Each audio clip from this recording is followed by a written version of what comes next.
காஞ்சி மாநகரோட வடக்கு கோட்டை வாசல் வழியா வாதாபி சக்கரவர்த்தி உள்ள வந்தப்போ தெற்கு கோட்டை வாசல் வழியா குமார சக்கரவர்த்தி வெளியே போயிட்டு இருந்தாரு. அவருக்கு முன்னாடி 30,000 பல்லவ வீரர்களும் 5,000 போர் குதிரைகளும் 100 போர் யானைகளும் கோட்டைக்கு கொஞ்சம் தள்ளி கிளம்புறதுக்கு ரெடியா நின்றுட்டு இருந்தாங்க. அகலியில பாலம் போட்டதும் ரதத்தை ஓட்டிக்கிட்டு கண்ணபிரானும் குமார சக்கரவர்த்தியும் பரஞ்சோதியும் வெளியே வந்ததும் பாலத்தை மறுபடியும் எடுத்துட்டாங்க. கோட்டை வாசலோட கதவுகள் தடார் தடார்னு அடைக்கிற சத்தமும் லொடக் லொடக்குன்னு தாள் போடுற சத்தமும் தடக் தடக்குன்னு பூட்டு போடுற சத்தமும் ரத சக்கரங்களோட கடகட சத்தத்தோட அந்த ரதத்துல இருந்த 3 பேரோட இதயமும் படக் படக்குன்னு அடிச்சிட்டு இருந்துச்சு. மாமல்லர் கிளம்புறதுக்கு முன்னாடி புவன மகாதேவிட்ட சொல்லிட்டு கிளம்பலான்னு போனப்போ அவங்க ரொம்ப கவலையா இருந்தாங்க.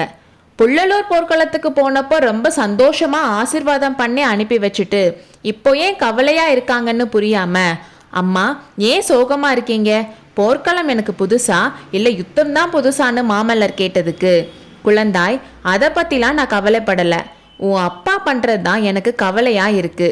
தசரதர் செஞ்ச காரியத்தை விட உன் அப்பா கொடுமையான காரியத்தை பண்றாரு. தசரதர் ராமனை காட்டுக்கு அனுப்புனதோட நிப்பாட்டினாரு.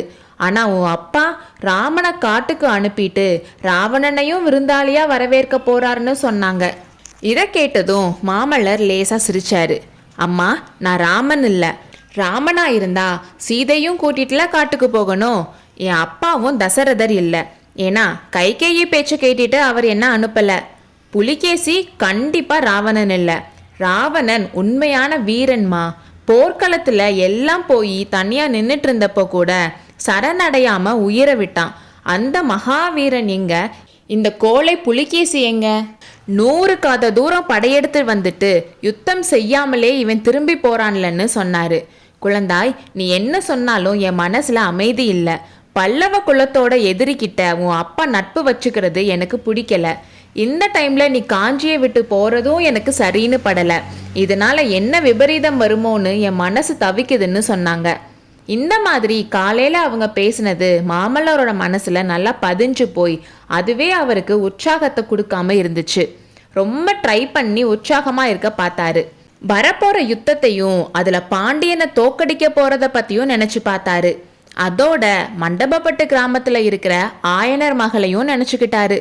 நம்ம போற வழியில கொஞ்சம் சுத்தி போனா சிவகாமியை கூட பார்த்துட்டு போலாம்னு நினைச்ச அவரு அது நல்லா இருக்காதுன்னு அவரே நினைச்சுக்கிட்டாரு.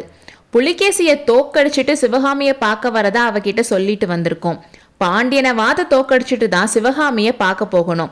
இந்த மாதிரி பல பல எண்ணங்கள் அவர் மனசுல வந்துட்டு இருந்துச்சு.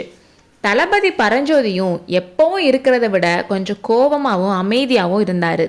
ஒரு பெரிய பொறுப்புணர்ச்சி அவரோட மனசுல பாரமா இறங்கி இருந்துச்சு. அன்னைக்கு காலையில சக்கரவர்த்தி அவரை தனியா கூப்பிட்டு, தம்பி உன்னை நம்பிதான் மாமல்லனை இப்போ போர்க்களத்துக்கு அனுப்புறேன். அவனுக்கு இப்போ இருக்கிற மனநிலையில எதையும் யோசிக்காம முரட்டுத்தனமா ஏதாச்சும் பண்ணுவான். அவனுக்கு எந்த ஆபத்தும் வராம நீ தான் பார்த்துக்கணும்.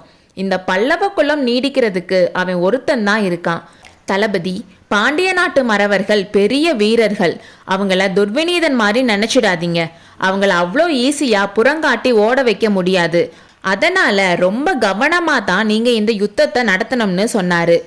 அப்புறம் மாமல்லனை நீ போர்க்களத்துல அம்புகள் கிட்ட மட்டும் காப்பாத்தினா போதாதுன்னு சொல்லி பரஞ்சோதியை பார்த்து ஒரு மாதிரி சிரிச்சு, மண்டபப்பட்டு கிராமத்துல இருக்காளே சிற்பியோட மகள் சிவகாமி, அவளோட கண்ணான கூறிய அம்புல இருந்தும் காப்பாத்தணும், புரியுதா? இதுக்கு முன்னாடி துர்விநீதனை துரத்திட்டு போனப்போ நடந்த மாதிரி இந்த தடவையும் நடந்துடக்கூடாது. போற காரியத்தை முடிச்சுட்டு நேர காஞ்சிக்கு திரும்பி வரணும்னு சொன்னாரு. பரஞ்சோதி அவர்கிட்ட சொல்லிட்டு கிளம்ப போனப்போ மறுபடியும் சக்கரவர்த்தி பரஞ்சோதியை கூப்பிட்டு, தளபதி நான் மண்டபப்பட்டு கிராமத்தை பத்தி சொன்னது திருவெண்காட்டுக்கு பொருந்தாது. பாண்டியனை துரத்தி அடிச்சுட்டு உனக்கு வேணும்னா திருவெண்காட்டுக்கு போய் உன் அம்மாவையும் மாமாவையும் பார்த்துட்டு வான்னு சொன்னாரு. சக்கரவர்த்தி சொன்ன ஒவ்வொரு வார்த்தையும் பரஞ்சோதிக்கு பொறுப்பை அதிகப்படுத்தினதா இருந்துச்சு. மகேந்திர பல்லவர் எப்பேற்பட்ட அபூர்வமான மனுஷர்.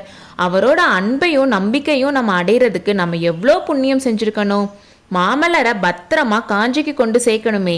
திருவெண்காட்டு போயிட்டு வான்னு சக்கரவர்த்தி சொன்னது அவரோட பெருந்தன்மை. ஆனா அதுக்கு இதான் நேரமா?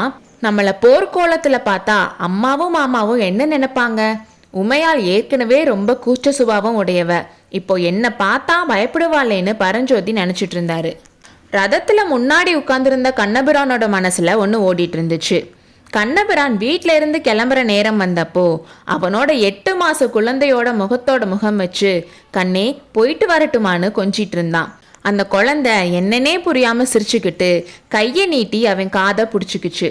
மறுபடியும் அந்த குழந்தையோட ஸ்பரிசத்தை எப்போ அனுபவிக்க போறோமோன்னு அவன் மனசு ஏங்குச்சு. அவன் கிளம்புறப்போ கமலி சொன்னதும் அடிக்கடி ஞாபகம் வந்துச்சு.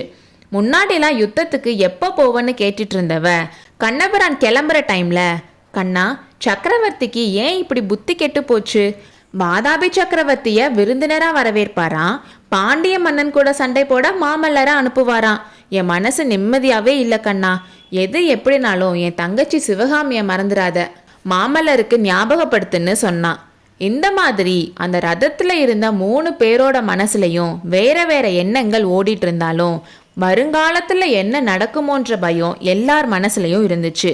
எனவே அவர்களுடைய இருதய துடிப்புகள் ஒரே ஸ்வரத்தில் ஒரே தாளத்தில் சப்தித்தன. அடுத்த அத்தியாயத்தில் சந்திப்போம்.